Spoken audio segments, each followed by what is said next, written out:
Hey, everybody. On this episode of Fumble Puck, we got some great stuff to talk about. Lots of action considering there's no games. Freak out over Cole Caufield and Eric Staal. We talk about the Marc Bergevin being a huge liar. We deep dive into refs calling the game and engaging with our fans' feedback a little bit. We have our contenders and our pretenders, our Fumble of the Week. Our Hottie of the Week is one you don't want to miss. And we're just happy to have everyone today to talk about Cole Caufield.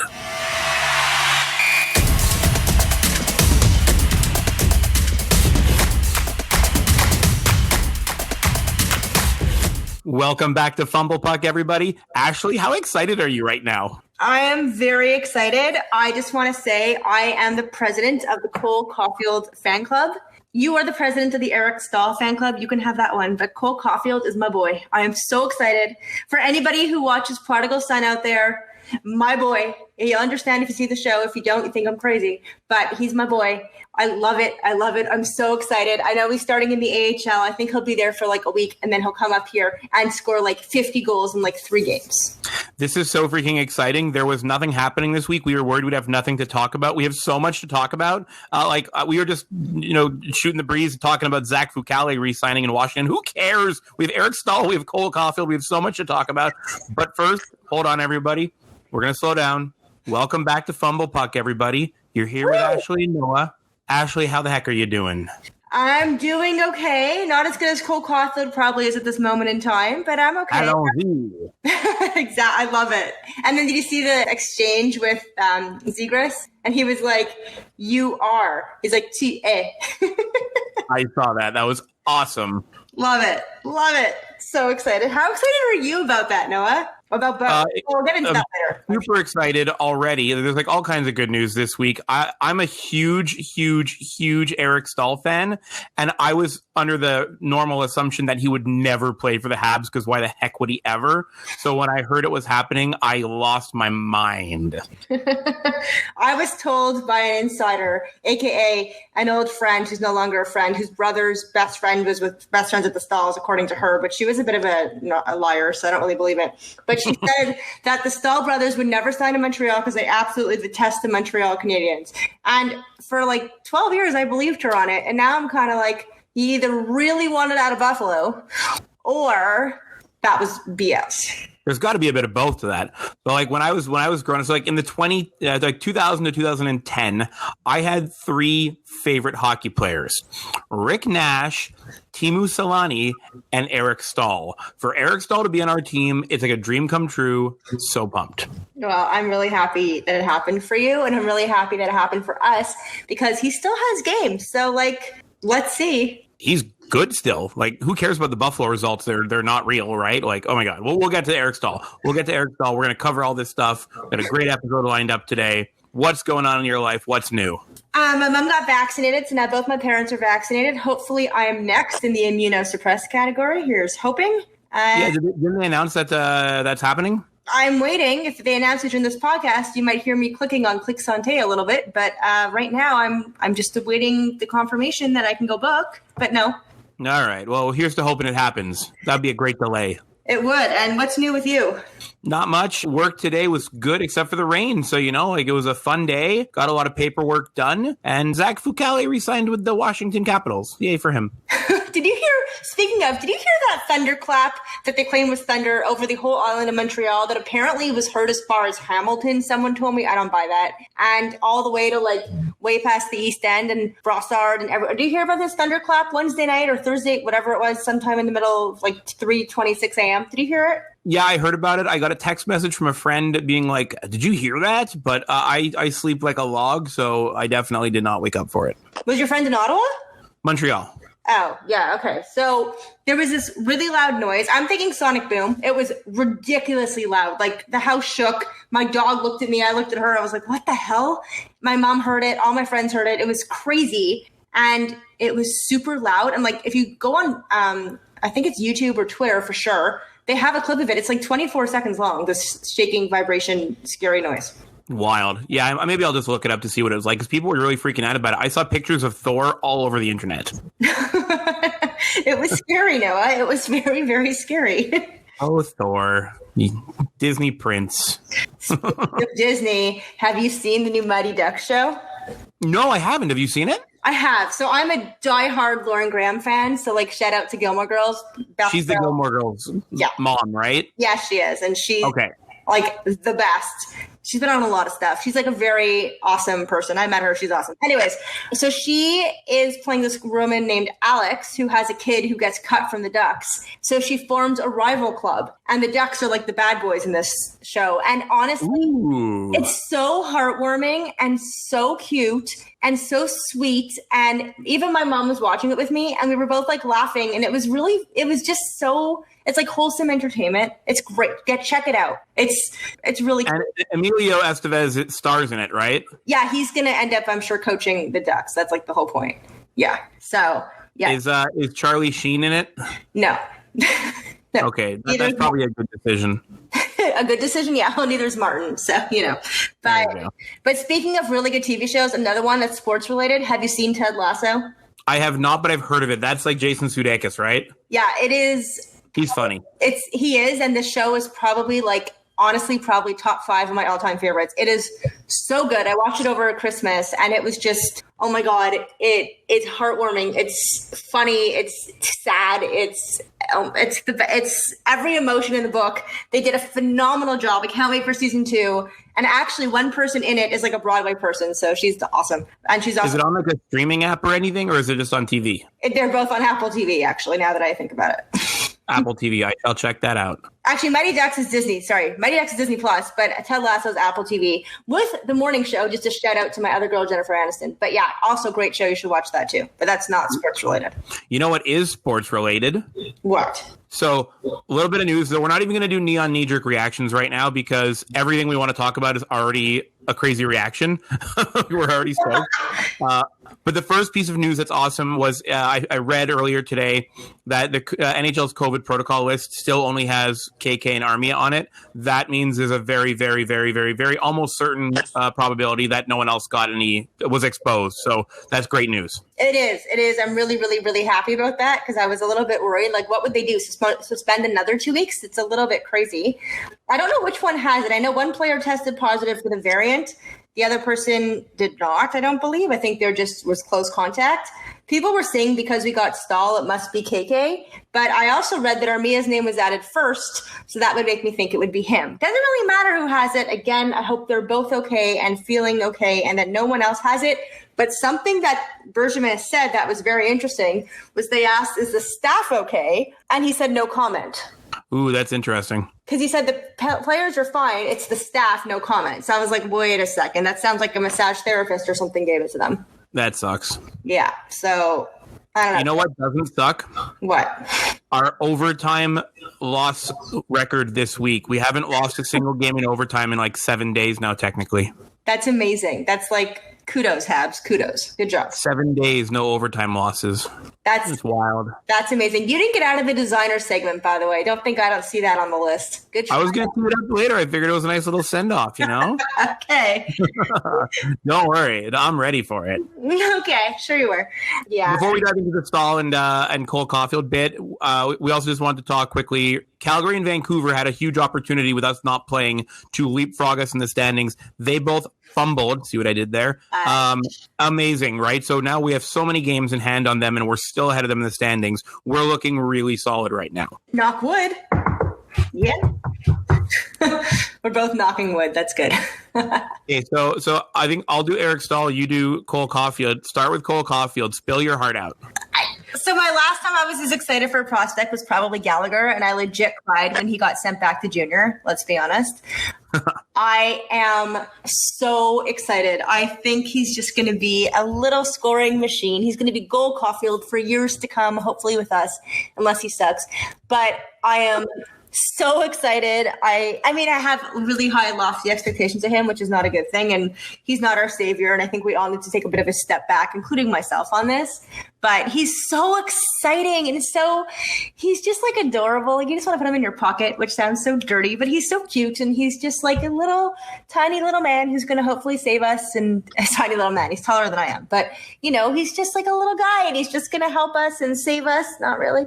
There's a lot of pressure. There's a lot of pressure on him. I feel really bad for him, to be honest, but I mean, I get the Laval move. I really want to see him with the big clubs, so I don't really want to see him with Laval. However, I understand it. But I think Laval isn't like the AHL's dirtier than the NHL. Do you agree? Yeah, because you have more players trying to earn a spot, and there's some more role players, and sometimes it's harder to find depth players depending on your organization. So, yeah, definitely you could make an argument that the AHL is dirtier. Cole Caufield has a little bit of a historical advantage. Did you know that Cole Caufield's father put him into football when he was younger, even though he knew he was going to be a hockey player, just to teach him how to take a hit? I did. His brilliant, because he's so small. But you know what? He also got rocked like 5 times this year, apparently, and he never missed a game. Like, he was totally fine. So he can take a hit. Thank God for football, right? Yep, exactly. It makes me more confident that he's going to be fine. And you look at some of the players around the league, like the smaller guys, like Alex DeBrincat. He's crafty. He can get around. Like, I don't think I'm worried about that part. I'm just worried about it in the AHL. I feel like he'd be okay in the NHL, which is weird because the NHL is just as dirty. But I don't know. I don't know. I'm very, very, very excited to see what he can do. I think our power play just improved. Like, we're already at 35% lately. I think we're going to go up to like 50% with Caufield and STAAL. That's awesome. Like, oh my God. Like, the day he comes and like actually plays for the Habs, I'm going to be like, yee, like that the whole day. Like, I'm going to edit that out because that sounds ridiculous, but I don't know. I thought it was fine. Okay, we'll see. But I'm like a giddy little schoolgirl. I can't wait. I'm so excited to see him play for the Habs. It's just, I love it. I love his goals. Did you see his last 2 goals during the NCAA tournament? Yeah, they're incredible. Yeah, he just threads the needle right into the net every time. Like, he just finds that spot and it's in. And it's so refreshing that we finally have a bona fide superstar scorer. I'm not saying he's... What number do you think he's going to take? I'm hoping 13 because I can get my Camilleri Fight jersey to have a 13 Caufield plate. So that would make me really happy. Ooh, okay. All right. And he was 13 in junior and World Juniors, and he obviously can't take 8 because that's Sherrod. What do you think? Well, all he has to do is buy Sherrod a watch, no? He's getting like $70,000 or something playing in the AHL. Good luck to him. In my NHL PlayStation PS4 game, I made Cole Caufield, and he's on the team. Like, because NCAA players aren't in the game because they're not pro, right? Right. So I made him. I inserted him into the game, but he ended up taking number 36. That's funny. I see that number 2, and I don't really know why. Wasn't Matt D'Agostini that number? I don't know, but hopefully he's not like Mac D'Agostini and keeping his head down all the time. Like that wouldn't be good. Let's hope so. I'm pretty sure he was number 36. Again, I have a weird thing for numbers. Let's see if he's 34 years old, Matt D'Agostini. Oh my God. Yeah, he's been around a long time now. God, I feel old. Oh, he was 36 for us. I really know my number. There you go. Very creepy. Yeah, then he went to St. Louis for a while, right? And the Sabres and the Penguins, apparently. Okay. Yeah, did we trade him for Pelushai? Was that was that the deal? Oh my God. I don't know. Was that the deal? Aaron Pelushai. That's wow. Matt Dag. I think so. Oops. I don't know where I just hit. I'm on somewhere to look for trades, and I don't think it's. Oopsies. I don't know. I'm using Chrome, which I never use, so I have no idea what I'm doing. So hold on. Well, in the meantime, while you're looking that up, Eric Staal is coming to town. He's in quarantine right now. He's got his 7-day quarantine. He's joining the team. And there's a whole bunch of opportunity for how this guy can help us out. Either he slots in at center. I think 4th line center's probably underselling his abilities because he still projects out as a 2nd line center. I could imagine him being on the wing with Kotkaniemi and taking some of his draws to ease some pressure off. Eric Stahl's not a face-off beast, but he's still good. He's better than Kotkaniemi, which it probably isn't hard, I suppose. But his versatility and his drive, he plays hard still, are going to be huge assets for us. The only thing we need to think about is who he's going to bump off. I have some suggestions. It was Aaron Pelushai, you're right. Nice.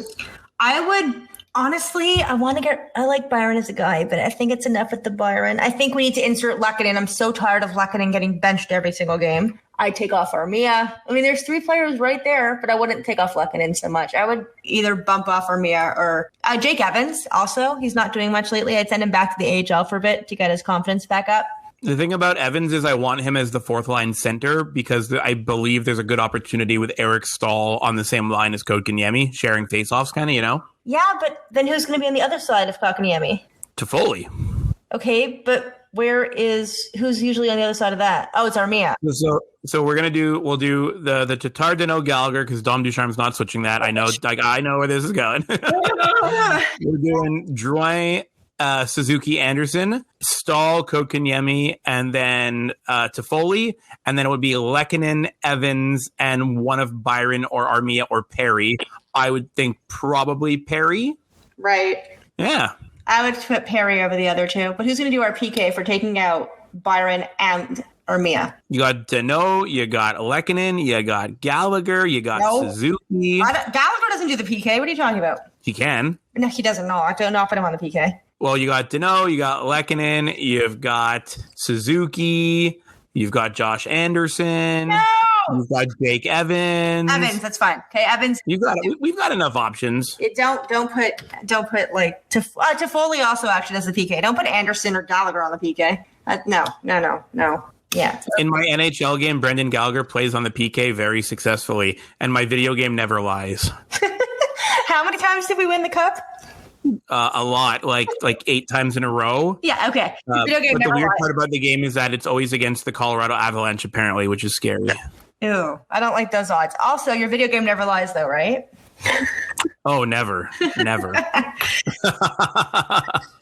But yeah, super pumped. Like if you think if you add Cole Caufield to that roster, like there's no way you put Cole Caufield on the fourth line. That's just ridiculous, right? So you slot him in as that would be a scenario in which it's like Caufield, Kotkaniemi, Toffoli, and then your fourth line is like Lehkonen, Staal, and then Evans or Perry. Like Staal and Perry on the same line is slow as heck, so I don't know if that's the right call. But the amount of versatility we have now with these ads are just wow. I would actually put Caufield with Drouin and Suzuki because Drouin is an amazing passer and Caufield just put all the pucks into the net. Yeah, I think that'd be interesting to try. I'd be okay with that. Yeah. A little small, but not the end of the world. Well, Drouin is like grew. He's like 6 foot now, isn't he? He's like 5'11", 6, yeah, maybe, but I think more 5'11". Suzuki's also 5'11", right? 5'10", 5'11". Well, we have a huge defense. You know, we're the 4th tallest team in the league right now. I do know that. I think I've been saying for a while that there's a myth that the Habs are tiny. We're not. No, we're 4th tallest and we're 5th heaviest. Also, I think the whole size thing is ridiculous because the Pittsburgh Penguins won back-to-back cups being one of the smallest teams in the league. So whatever. I agree, but I'm just bringing that up. And then St. Louis and Tampa won the cup. Well, so Tampa's D-core was huge. Their forward core was tiny. St. Louis was one of the biggest teams in the league. So it's like big teams win, small teams win. There's no correlation. It's not a thing. I agree. You want to try? Right. Hey, it says knee-jerk reactions, right? Are these like the designer labels? Oh, we can do that. I was going to say like real knee-jerk, like you're giving me. Oh, do you have knee-jerk reactions for me? No. I'll do designer labels and see how many you know. Let's see. Let's just try a few here. Okay, so for those who aren't aware, last episode, I was trying to catch Ashley off guard with some superheroes. She said she would get me back with designer labels. So she's about to name some designer labels, and I have to say if I've heard of them or not. Okay, so we're going to start off pretty easy here, like Prada. Okay. Prada. Yes, of course. Okay. It's like what the devil wears. Okay, sure. Yes, that was a movie. That's true. It's pretty easy. See, look how easy this is. Okay, what about Burberry? Yes, I've heard of that. They make purses, right? Yes, amongst other things. But yes, they're pretty well known for their purses. But they also make scarves and jackets and clothing and shoes and pretty much everything you can think of. How about Dior? Yes. Okay. How about... Was it Christian Dior? Yes. Very good, Noah. I'm impressed. It was in a Kanye West song, I think. Oh, boy. How about Balenciaga? Nope. No clue. Okay. I have one of their purses. They're great. How about Chanel? Yes. Coco. Very good. How about Pucci? No. Is that a dog? No. Emilio Pucci. It's definitely not. It's spelled like Gucci, but with a P. Which company's older, Gucci or Pucci? Probably Gucci. I don't actually. Yeah, I feel like Pucci's like the President's Choice brand Gucci. Gucci was founded in 1921, and Pucci was founded in. He was only born in 1914, so I'm going to go with later than that. So, yeah. What a hack trying to steal Gucci's thunder. His name is Emilio Pucci, so it's after. Yeah, there's no way he wasn't thinking about playing off Gucci. There's no way. Well, his styles are very, very, very different. So, all right. Give me one more, see if I got it. Have you heard of Hermes? I have not. Really? That's not random. They're like one of the most well-known. Really? You never heard of really? Have you not heard of a Birkin bag before? I've heard of Birkenstocks. No. Birkin bag. It's a purse. Have you not heard of this? No, the only Birkin thing I know is the shoe. No, okay. A Birkin bag is like 10 grand for the cheapest one. No. I think that's revolting. Oh, it's not. They're beautiful. Oh my God. That's like my dream is to eventually own. I mean, I could like get a car for that amount, but my dream is to one day eventually have enough money that I can buy a Birkin bag. That's my gift to myself. I hope you get there. Thank you. Me too. Doubtful, but okay. So you didn't know 2 of them. That's pretty good. That's not bad. Yeah. All right. We're going to circle back to hockey. Okay. All right. Our big ticket talk for the week is one little piece and how it grows. Did you know that Marc Bergevin is a liar? I do now. What about you? I assumed so, and seeing it validated was awesome. And you know what? I'm happy he's a liar. I'm okay with it. I think it's a smart move. Well, I think he has to be, because if he's honest, he's going to tell everyone he's going to show everyone his hand, which who's going to do that, right? So it's just so funny that he's like, I'm not making any trades. And then like 12 hours later, it's like, so we got Eric Staal. And then he's like, I'm not telling you when they check back in a couple of days about Cole Caufield. And like 2 hours later, it's like Cole Caufield signed. The Eric Staal thing actually is super interesting because, he mentioned during his press conference that he heard he knew at least 2 other teams were in on Staal. I believe in my heart, and it feels right, that one of the reasons why he would have kept that quiet, every day that went by without acquiring Staal's cap hit would have dropped and dropped and dropped, right? Each day has a cap hit crunch. Right. So he was probably worried that other teams would be able to acquire him because his cap would have dropped low enough. So by making the move when he did, he was able to leapfrog some teams that, I think of the Toronto Maple Leafs as the perfect example, right? Yep. They would have had to wait longer in order to clear out that cap space. Montreal beat them to the punch by this timing, so it's awesome. I also think that given the situation with COVID, he's only missing 2 games. So yep. It was, as I said on Wednesday and I think Sunday, it's the perfect week to make a trade. I know Sunday we didn't know, but it's the perfect week to make a trade. Let's be honest. Your prediction came true. It did. I'm really proud of myself. I should predict this every week because you should until trade deadline. Then I'm just going to look like an idiot. But yeah. Well, so in that vein, Marc Bergevin said he was done. So we know he's not done. What's next? He also mentioned a 3-team trade. Did you hear that comment? He did. And that's only been done twice, apparently. So we've addressed a whole bunch of our needs, except for the left defenseman, right? Right. So if we got to clear some cap space, we gun for Matty Ekholm, and it seems decent. Except for the fact that Nashville's 2 points out of the playoffs. There's no way they're going to limp into the playoffs and get thumped by Tampa Bay. There's just no way. I don't know. I read today they're out. Isn't David Poile a genius? I posted a trade on Twitter for Ekholm. Did you see my trade? I did. I said Nashville declines. So it was Ekholm to Montreal, and Nashville would get our first-round pick, Cale Fleury, Victor Mete, and Sean Farrell, our high-scoring USHL prospect. And the results of the survey were 29% said Montreal says no. I have no clue why. 26% said it was fair, and then a whopping 45% said Nashville would say no. I'm assuming that that's part of the Sean Farrell's not a big enough prospect bit. So I think there's something to that trade. I think it's workable. No. No. Totally workable. Why is it not workable? Mete? Really? Fleury? Fine. He's going to be good, maybe. Well, Mete's like the roster piece you throw in to balance it out, kind of, right? Like we can't carry that. Noah, we have to clear more caps. And then Byron, not that they want Byron, but Byron or Mia or Lehkonen, one of those has more weight and it clears cap out.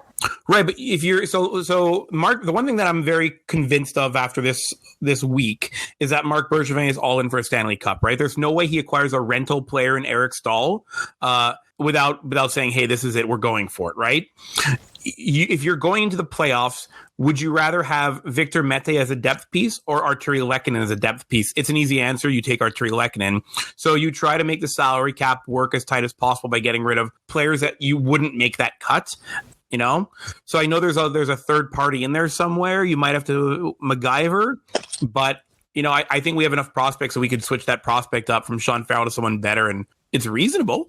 Yeah, I mean, I think there's something brewing. The fact that he mentioned that, because why else would he mention that? That's super weird. Like a super random comment to make offhand, right? So there's clearly something there in that vein. But I don't know. Maybe they'll send in like Ryan Poehling, who's lighting up the AHL right now or something.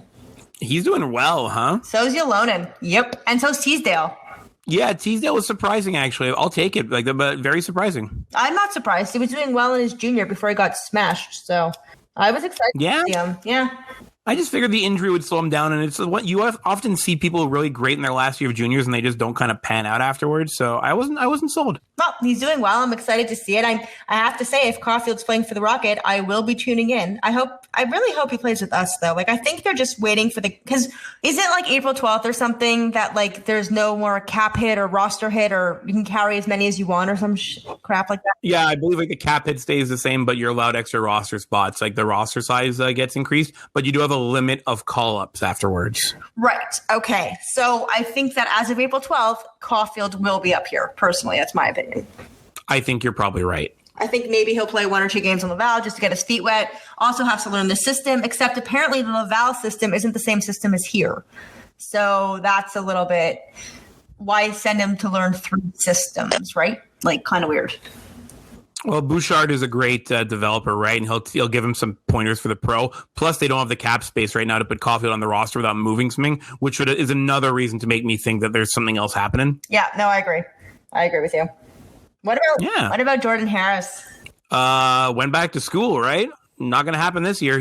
But did you know that right after he committed to going back to school next year for his senior year, they made him captain of the team? I saw that. Good for him. I think it's the right. Yeah, it's awesome. Yeah, he wouldn't play with us anyways right now, so it's the right move for him. He's got the same build as Alex Romanov. He's like 5'11", 185, 190 pounds ish. But whereas Romanov is very like controlled. Defensive defenseman, more like not offense isn't as much of his game. Jordan Harris is like a power play quarterback passer. So you figure those two on the left side should complement each other really well. Oh, that's exciting, man, for the future. Yeah, but we're not talking about the future anymore. Now it's all in for this year. Let's do it. Yeah, I agree. Let's get us that lefty that we need. And hey, if you want to add one more scoring piece besides Cole, I'm down for it. I like goals. Lots of goals. Yes, exciting hockey is goals. I approve. Yeah, big fan. Red fan. Do you have a neon? Right. Do you have a neon knee-jerk reaction for me?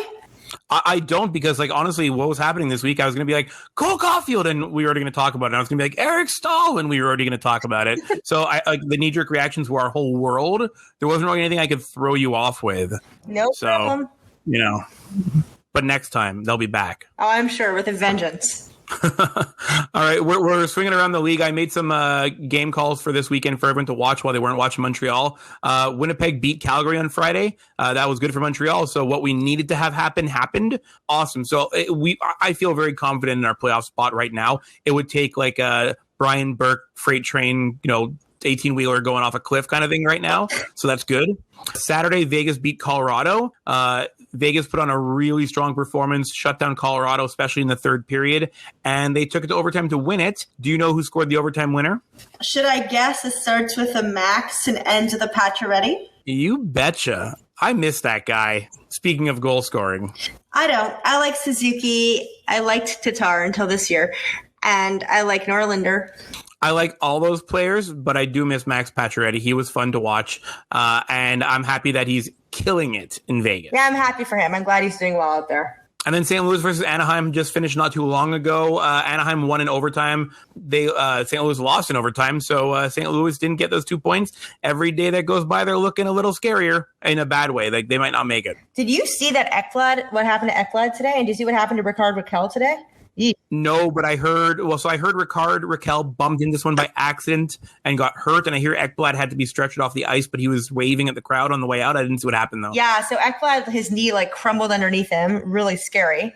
And ouch. Yeah, and Raquel, I forget who it was. Someone skated into him Kyle Clifford didn't see him there and like skated totally like nonchalant, not on purpose or anything, but like went flying down the guy and like rolled, and it was a little bit scary. I saw an aerial view. It was kind of weird, but yeah, very scary, but that sucks. Yeah.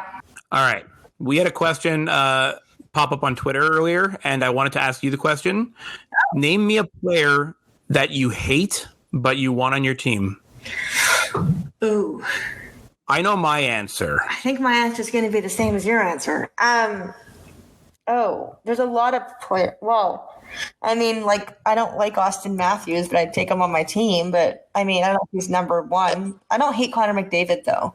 I really do hate Austin Matthews, though. I hate Austin Matthews, but he's not my one.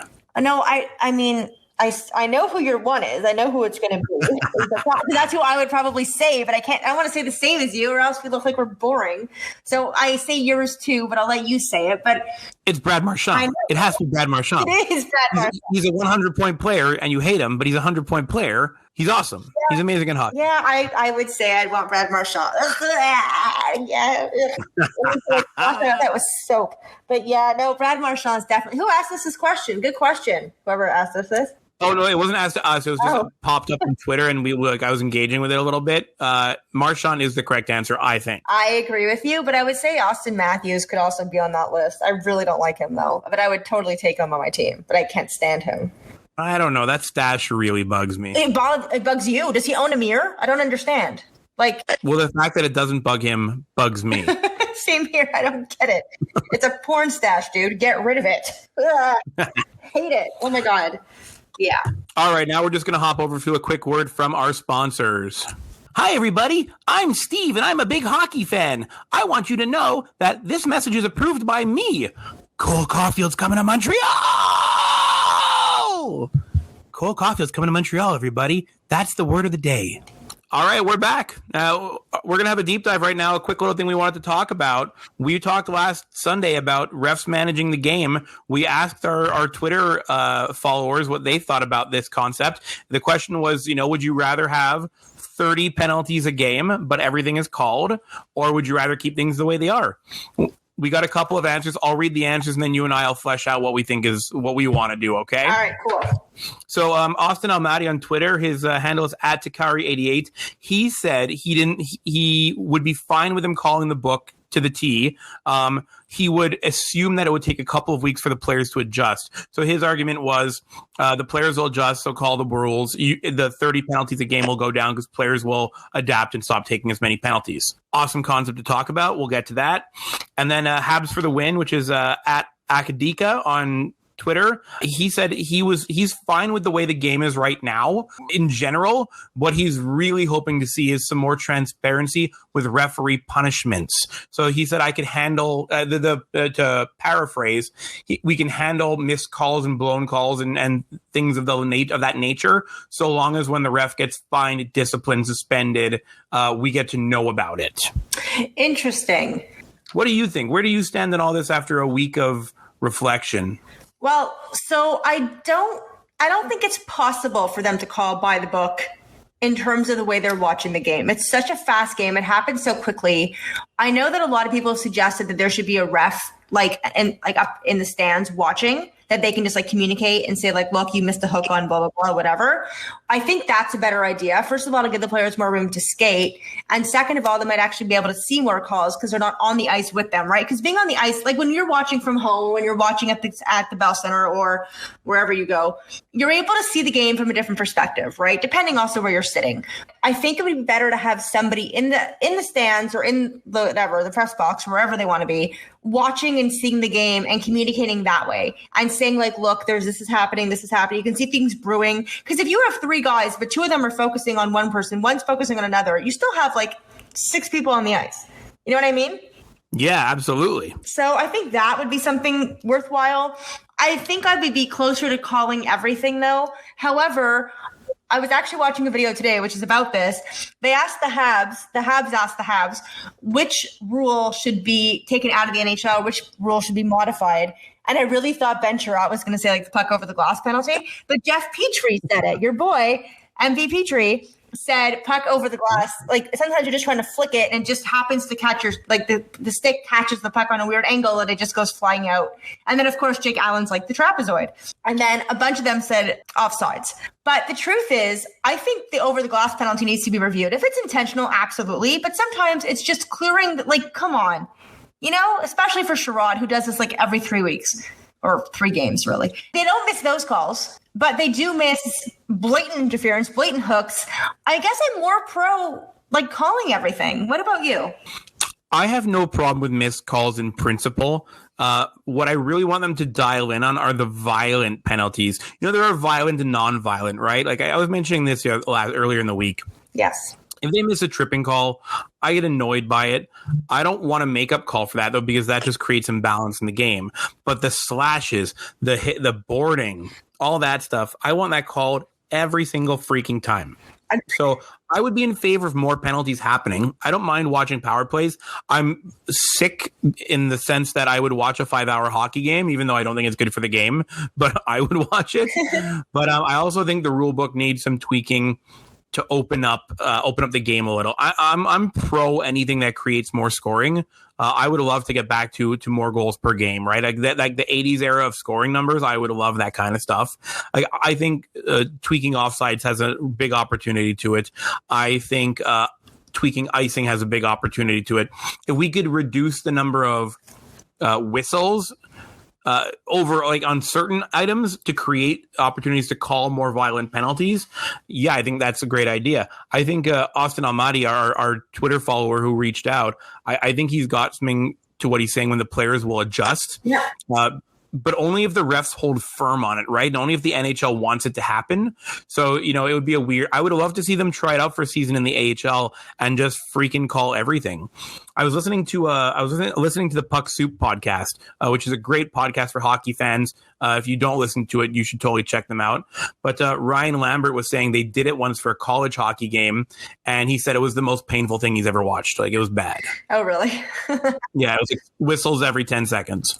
Interesting. Like the whole game was basically like 3-on-3 hockey, basically. Oh, well, that wouldn't be good. But I do agree. I also think I mentioned this before too. If there's a hit that involves the head in any way, shape, or form, you should be kicked out of the game and suspended. Yeah, you've mentioned that. I agree wholeheartedly. It's enough. I don't care if you hit their shoulder and then it hits their head, or if you hit their knee and then you smash into their head, or if you actually hit their head and then they think it's their shoulder. I don't care. If it hits the head in any way, shape, or form, you're out.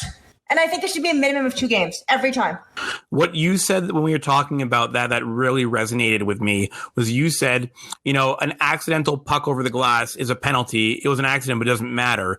You accidentally stick somebody in the face. It might even be up to 4 minutes, depending on how the injury hits. Like if they're nicked a little bit with a little bit of blood, why is it that the head needs to be the initial point of contact for it to be called a headshot? Like if you accidentally bump someone in the head, if you hit their shoulder and you ride up into their head, screw you. That you made a mistake. You hit them in the head. You're getting punished. I don't know if I'd go as far as suspension right away, but it should be a heavy penalty, even if it's an accident. 100%. And man, am I smart? I agree with myself. Is that weird? Probably. But when you said, I had never thought of it in that term, right? When you first said it to me, and I was like, oh, that's really smart. But it's true. I mean, it is true. I don't seriously, you hit somebody in the teeth. Okay. You got to form a penalty and you lose half your mouth, but then you hit somebody in the head and it's like play on. No, I'm sorry, but no, it's your brains, for God's sake. It's your brains. It's your head. Your head is the most important thing to keep. I mean, it sounds dumb, but you need your head. You need your brains. You don't need to be scrambled mush, you're going to have a lot of concussion problems in the future and a lot of brain issues in the future. And it's really scary. Whiplash scares me. I can't even imagine playing hockey and get smashed in the head, even if it's an accident. Do you know who disagrees with you about all this? The NHL? Yeah, the 200 hockey men. Okay. However, maybe they should speak to neurologists. Just the thought. I think the neurologist should be on the board of the Department of Player Safety. Or maybe they should just hire better marketing departments. Because, honestly, the best way to market your game is to have your players score. They're not scoring goals if they're concussed or they have CTE. So it's very linear, right? Just get it out of the game. If you can't get it out of the game, you either are doing it intentionally or you really suck at your job. Well, exactly. And I'm looking for a job. So if anyone wants to hire me for marketing for headshots, I'm in. How about? Yeah, they need to replace Tim Peel. Exactly. Yeah, here, hire me. I can't skate backwards, but I'll do a great job otherwise. I don't think Tim Peel can skate backwards either, and he had a full career, so you're good. I'm good. I'm ready. Just send me an email, ask me at fumblepuckpod.com. All right, so our call, Fumble Puck official calling it. We want to see more penalties called. Call the book. Yep, agreed. Especially okay. That's the verdict. Yep. All right, we're going to move on then. That was our deep dive. Thanks, everybody. We're talking now about our top 3, bottom 3. From now on, about to be called contenders and pretenders. We've got 3 contenders and 3 pretenders. So our 3 contenders, I love this first one, Rocco Grimaldi. Yep. Did you see what happened with him this week? No, I have 1 pretender. I have 1 contender and 2 pretenders, by the way. But no, what happened with Rocco? I love Rocco Grimaldi. He's also 5'2". He's great. Yeah, he's like the smallest player in the league now that Nathan Gerbe's not playing, I think, right? And Cole Caufield hasn't started yet, I think.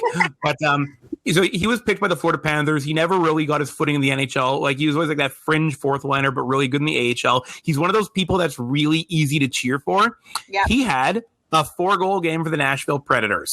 Oh, good for him. He's 5'6", so Cole Caufield's still bigger than him. Hilarious. Yes, good for him. Yeah, so he had 4 goals, and 3 of them, the hat trick, came in the same period in the span of 2 minutes and 20 seconds. Oh, wow. Yeah, amazing performance. Like I said, you cheer for people. It's so easy to get behind this guy and just cheer for him. So happy that he had that. What a cool moment, especially on a team that's struggling this year, like the Preds, right? Giving them that little boost and a little storyline. Oh, I loved that. So he's my top contender this week. It was awesome. I'm glad. Good job, Rocco. Not that you'll ever hear this. Number 2 is John Gibson of the Anaheim Ducks, just for his highlight reel save on Vladimir Tarasenko. It was awesome. He did the full wheel, spinning wheel, and kicked the puck away. It was awesome. Look that up. Google that. It was wicked. That's awesome.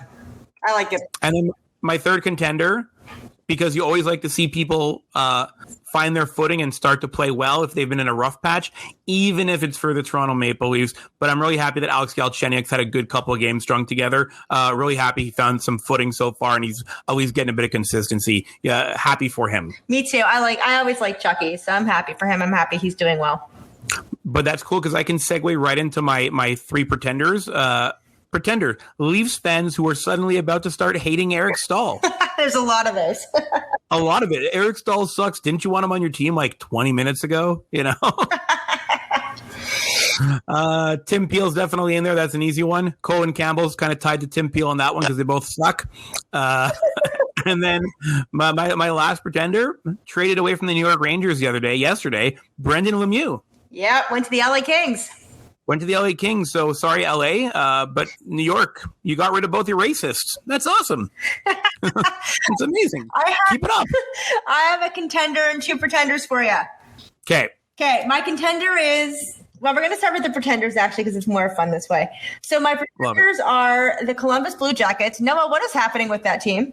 Oh my God, they're a mess. I love them so much, and they're so not playing hard. You know what? They look like they don't have enough effort in their game. It looks like they're just not trying right now, and that makes me start to wonder about John Tortorella. And I'm a huge Torts fan. Everyone who knows me knows I'm a big John Tortorella fan. But if you can't get your players to wake up in the morning to play, they just lost 2 games in a row against the Red Wings, and they didn't even try. The Red Wings dominated them.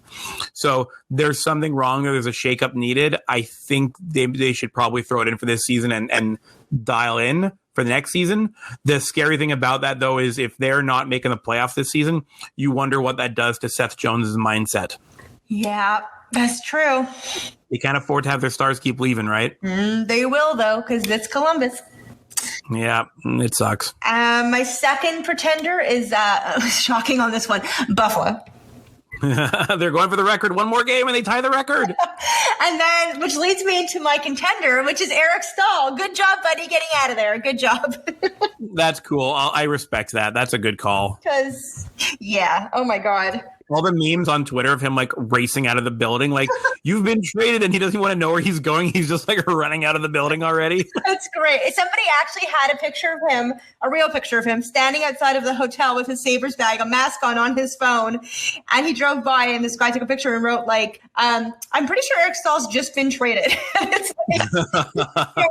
He's like, get me out of here. As we said, I didn't think he'd ever come to Canadian team either, and now he's anywhere but Buffalo.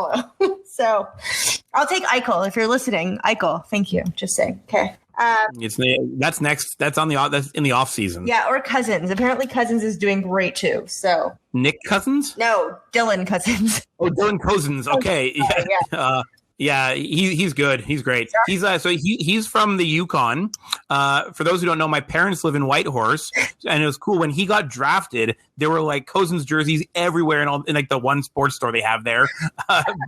So like the city really kind of came together around him. So I imagine there's probably a reasonable amount of Buffalo Sabres fans in Whitehorse. So on to the fumble of the week. I'm going to ask you about this. Your fumble of the week is Daryl Sutter. Ooh, is that because of the 499th to 500th game comment? Yeah, what a douche. So for those who didn't hear, he was giving a presser, and it was Johnny Gaudreau's 400th game, was it? No, 500th game. 500th, right. And they were like, so what do you have to say about Johnny Gaudreau's 500th game coming up? And he was just like, I hope he plays better than he did in his 499th game. Like, what are you doing? Do you think for a second that helps your team? If you're just trying to get a soundbite quip that sounds cool, you suck. You totally suck. That there are motivating tactics. That is not one of them. If you believe your team would respond to that, you're lost. There's no way. I was like, what? When I saw that. And then I kind of laughed because I thought it was kind of humorous, but I also think it's really mean and really bad. You know, it's going to be humorous when Johnny Gaudreau leaves that team and goes to like Boston and tears it up, and you lost an asset because your team sucks. You know? Don't go to Boston. Okay. Oh, he's so going to Boston. Don't say that. So going. No. You heard it here first, folks. No, I don't want him to go to Boston. I don't want them getting good players. It's not fair. Unless that's a fumble of the week. Daryl Sutter. That was a fumble. I want Pasternak on our team. That's like my dream. It's never going to happen. He's like the best winger in the league right now. He's never happened. So I want him. Okay. Okay, speaking of people that you want, we're going to jump to your hottie of the week. Who you got? Okay, we're staying in the NHL this time. Current players, too. We're going to go with honestly, he's probably like top 3 in the entire NHL for me. Roman Josi. Oh, Dreamboat Josi. love him. So cute. So handsome. God, I like him. People find him dreamy. I will give him medium dreamy. Oh, he's so dreamy. He's such a dreamster. Oh, my God. He's having a pretty uneventful night right now. It's 2-0 Nashville versus Chicago. He's got 2 blocks, no hits, no shots, nothing going on. I wonder how his contract's going to age because he's signed until he's old, right? And you wonder. Well, Nashville has a problem with players once they get old. Well, Weber did the same thing, and then he came here. I would not mind having Hottie Josi here. He's just so cute and handsome, and I really like him. I've always liked him. As long as his face is okay, then that's fine. He doesn't play so well for me. Just keep your face looking the way it does. We're good. Do you think would Sheldon Surrey ever be on your hotties list? Oh, he's so hot too. He might. He's a good-looking guy. He is a good. I love that you're partaking this. By the way, that makes me feel really happy. So thank you. Oh, I am such a comfortable human being. I am good at it. I'm fine. But I really like. There's no way Stacey will get jealous of me talking about Sheldon Surrey. Well, I promise you, Austin Matthews will never be on my list. No, there's no way. Even without the stash, no. Even without the stash, no. It's awful. But that stash makes it so much worse. Oh my God. I do appreciate that Austin Matthews makes it easy to hate him. He really does, eh? Yeah, it's hard for me to hate Patrice Bergeron. I want to. I secretly like him, and I just spilled the beans there, But I hate Austin Matthews. I freaking hate him. Name me 5 players you really hate in the league. I don't know if there are 5 that I really hate, but okay, so top of my head, Austin Matthews and Drew Doughty are like the 2 without any hesitation. I loathe both those players. I don't like Brady Tkachuk. I'm okay with Matthew Tkachuk. I really don't like Brady, probably because the Kotkaniemi draft drama influenced me a little bit. Right. I do not like Braden Point. He makes me angry because he was a 3rd-round pick. Total, that's the reason why. And then I feel like there's got to be someone in Vancouver that I hate or something. Hold on. Nah. Yeah, I hate Antoine Roussel. He sucks. Yeah, I could probably go team by team and find a player that I don't like on most teams, Oh, I freaking hate Brendan Lemieux. There you go. There's one. He sucks. So there's 2 players on the LA Kings that I don't like. We know you hate. I love Drew Doughty, but not. He's great though. Claude Lemieux. I loved Claude Lemieux. Why did your son turn out like such a douche? Anyways, we're hitting the hour mark soon enough, right? So we're gonna wrap that up. Our moment in hospitality this week. I just wanted to say a little shout out to my hospitality workers in Ontario. At least we are now going to be considered in phase 2 of the vaccine rollout, which starts in like a week and a half.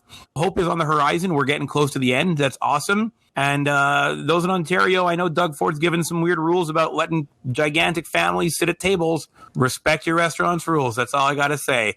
We have enough trouble with people lying about being from the same household. Don't make it worse, you know? I also want to say here in Quebec, I hope the immunosuppressed get their vaccinations soon because you really need it. Same with teachers, same with people in the health, not the health industry. They already have theirs. Well, actually, not all of them. No, they don't. No, some of them are going this week. So I hope health people can get them, immunosuppressed people, teachers. And I also hope people who are in the hospitality industry as well. Here's hoping. And we'll asterisk like teachers and all school staff. Yes. Oh my God. It's crazy. And let's speed this up. Let's get everyone vaccinated. And again, take what you feel safe taking.